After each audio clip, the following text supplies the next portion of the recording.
ఒకటి తర్వాత మరొకటి వరుస విదేశీ పర్యటనలతో చాలా బిజీగా ఉన్నారు ప్రధాని నరేంద్ర మోదీ.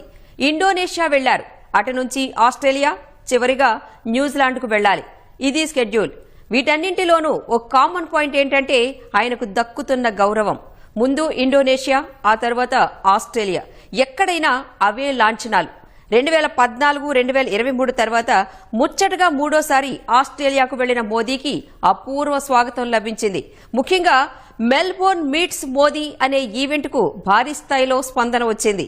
ఎన్ఆర్ఐలను ఉద్దేశిస్తూ మాట్లాడుతూనే ఇరు దేశాల మధ్య మైత్రిని మరో స్థాయికి తీసుకువెళ్తామంటూ ఇదే వేదికగా ప్రకటించారు ప్రధాని నరేంద్ర మోదీ. తగ్గట్టుగానే రెండు దేశాల మధ్య అత్యంత కీలకమైన ఒప్పందాలు కుదిరాయి.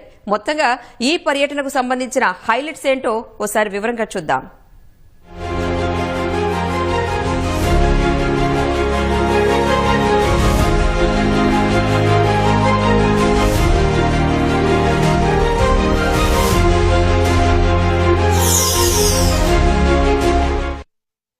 మొన్న ఇండోనేషియా పర్యటనకు వెళ్లినప్పుడు ప్రధాని నరేంద్ర మోదీకి ఇదిగో ఇలా స్వాగతం లభించింది.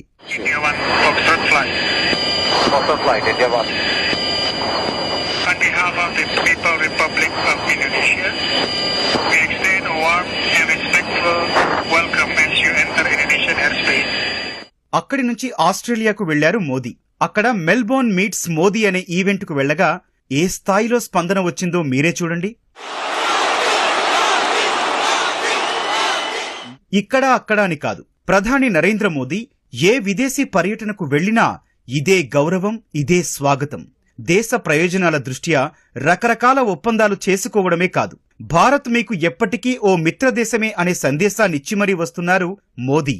భారత్తో మైత్రిని కొనసాగించాలని చూసే ప్రతి దేశము అదే స్థాయిలో మోదీని గౌరవించుకుంటోంది. తమ దేశ అత్యున్నత పురస్కారాన్ని అందజేస్తోంది.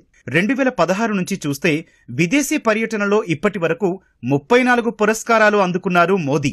ఆసియా, ఐరోపా, ఆఫ్రికా, అమెరికా దేశాల నుంచి ఈ స్థాయిలో పురస్కారాలు అందుకున్న తొలి భారత ప్రధాని మోదీయే. ఏ దేశానికి వెళ్లినా మోదీ మేనియా కనబడుతూనే ఉంది. ఆస్ట్రేలియా పర్యటన అందుకు మరో ఉదాహరణ.